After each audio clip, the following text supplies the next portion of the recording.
O éxito da primeira edición levada a cabo o pasado ano en plena pandemia foi unha das razóns que levou a Mancomunidade Barbanza Arousa a apostar novamente polas paisaxes sonoras.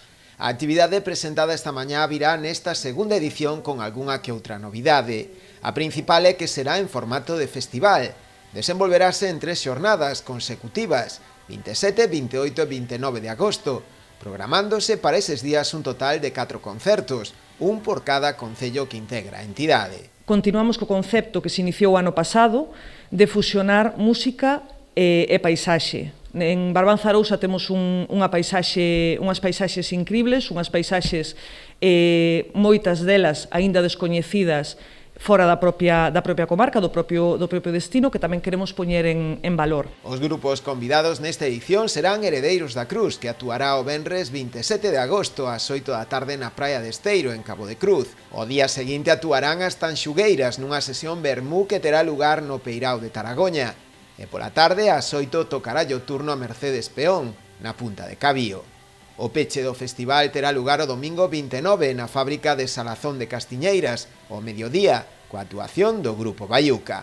Ademais das responsables de cultura dos 4 concellos que integran Barbanza Arousa, na presentación do programa tomou parte tamén o deputado responsable da área de cultura da Deputación da Coruña, Xurxo Couto, quen destacou a idoneidade deste festival, no que se mestura natureza, recursos turísticos e música, ademais a cargo de grupos galegos. A verdade é que conxugar as potencialidades do territorio, que son inmensas, coa cultura, co ocio, co turismo, a verdade é que é un acerto a todos os niveis.